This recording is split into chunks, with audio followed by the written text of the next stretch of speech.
महात्मा ज्योतिबा फुले का इतिहास। प्रारंभिक जीवन। महात्मा ज्योतिबा फुले का जन्म 11 अप्रैल 1827 को महाराष्ट्र के पुणे में हुआ था। उनका पूरा नाम ज्योतिराव गोविंदराव फुले था। उनके पिता का नाम गोविंदराव फुले और माता का नाम चिन्नाबाई था। वे माली बागवानी करने वाला समुदाय जाति से संबंध रखते थे, जो उस समय की सामाजिक व्यवस्था में निम्न मानी जाती थी। जब ज्योतिबा छोटे थे, उनकी माता का देहांत हो गया। उनका पालन पोषण उनके पिता और चाची ने किया।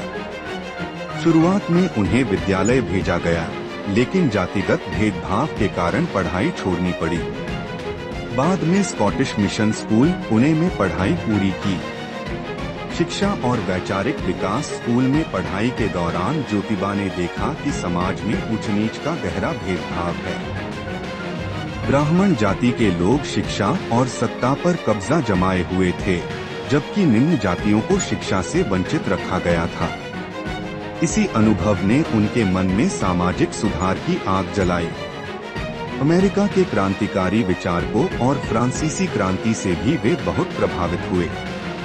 विवाह 1840 में मात्र 13 वर्ष की उम्र में ज्योतिबा फुले का विवाह सावित्रीबाई फुले से हुआ।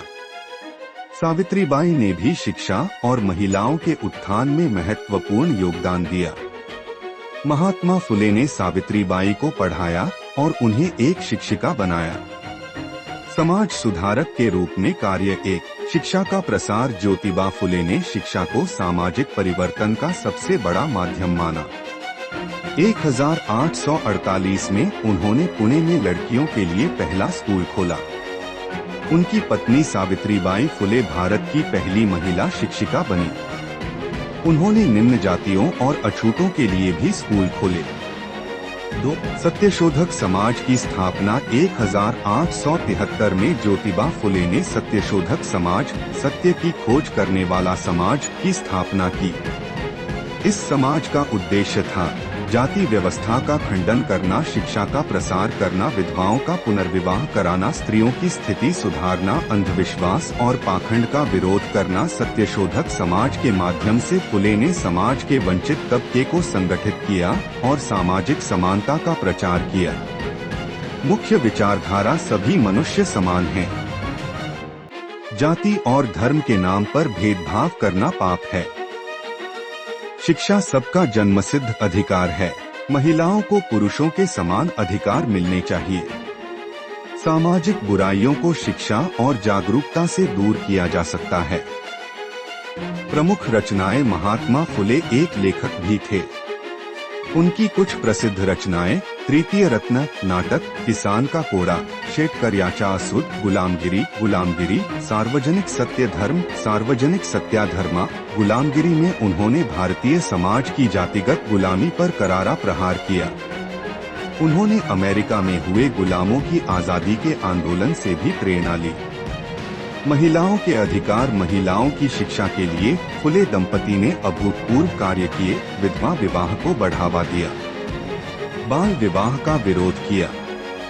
विधवाओं के लिए आश्रय स्थल बनाए।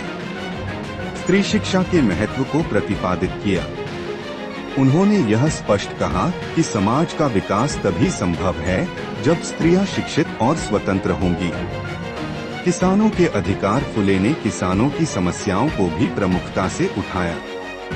उन्होंने साहूकारों और जमींदारों के अत्याचारों के खिलाफ आवाज उठाई।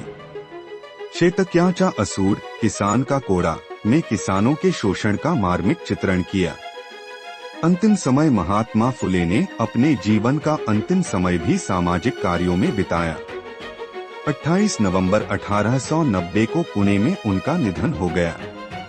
उनकी अंतिम इच्छा थी कि समाज में समानता और न्याय की स्थापना हो।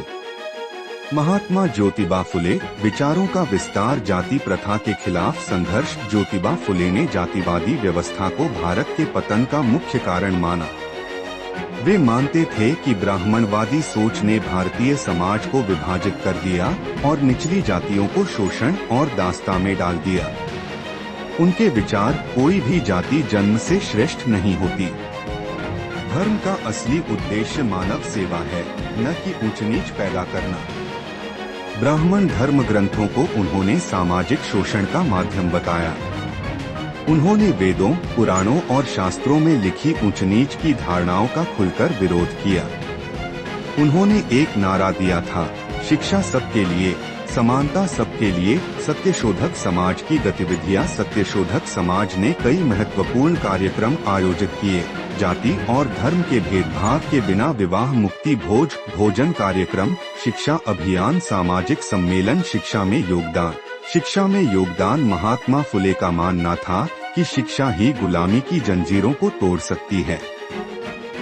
उनके प्रमुख कार्य कन्याओं और दलितों के लिए स्कूलों की स्थापना, निशुल्क शिक्षा और स्कूलों में मध्याह्न भोजन योजना का विचार, शिक्षा के माध्यम से आत्मनिर्भरता और आत्मसम्मान का विकास, शिक्षक प्रशिक्षण का महत्व समझना, महिलाओं के अधिकारों के लिए संघर्ष। महात्मा फुले ने विधवा पुनर्विवाह का समर्थन किया, सती प्रथा के खिलाफ अभियान चलाया, बाल विवाह की प्रथा का विरोध किया, स्त्री शिक्षा का प्रारंभ किया और सावित्रीबाई फुले को भारत की पहली महिला शिक्षिका बनाया।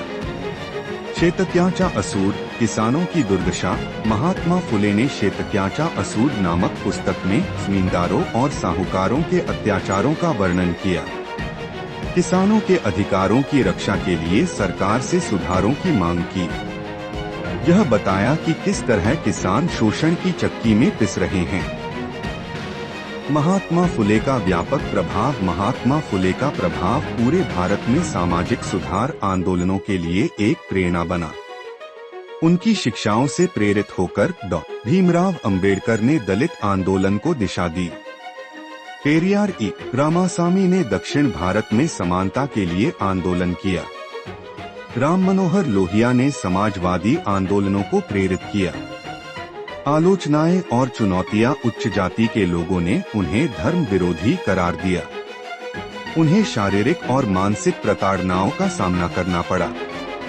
उनके स्कूलों पर हमले हुए। उनके सामाजिक आयोजनों को बाधित किया गया। फिर भी फुले डटे रहे और समाज को जागृत करते रहे। महात्मा फुले की आज की प्रासंगिकता। आज भी भारत में जातिवाद, लैंगिक भेदभाव और सामाजिक विषमता की समस्याएं मौजूद हैं। शिक्षा का समान अवसर सभी को नहीं मिला है। दलितों और महिलाओं के अधिकारों के लिए संघर्ष जारी है। ऐसे में महात्मा फुले के विचार और सिद्धांत हमें मार्गदर्शन देते हैं। महात्मा फुले पर आधारित संस्थाएं और स्मारक। महात्मा फुले के नाम पर कई संस्थाएं स्थापित हैं। महात्मा फुले कृषि विद्यापीठ, राहुरी, महाराष्ट्र। महात्मा फुले समता परिषद, महात्मा फुले संग्रहालय, पुणे। कई विश्वविद्यालयों में महात्मा फुले पर शोध केंद्र। उनकी प्रतिमाएं और स्मारक भारत के कई शहरों में स्थापित हैं। प्रेरणादायक उदाहरण। शिक्षा वह हथियार है जिससे आप अपने अधिकार प्राप्त कर सकते हैं। सत्य ही धर्म है। जिस समाज में स्त्रियों को शिक्षा का अधिकार नहीं, वह समाज सड़ जाता है। अज्ञानता दास्तां की जननी है। निष्कर्ष। महात्मा फुले न केवल सामाजिक सुधारक थे, बल्कि एक क्रांतिकारी विचारक भी थे। उनका जीवन इस बात का प्रमाण है कि एक व्यक्ति भी अपने संकल्प और परिश्रम से सामाजिक क्रांति ला सकता है। वे आज भी उन लोगों के लिए प्रेरणा हैं जो समानता, शिक्षा और न्याय के लिए संघर्ष कर रहे हैं। महात्मा फुले ने जो बीज बोया था, वह आज भी भारतीय समाज में परिवर्तन और समानता के रूप में फूट रहा है।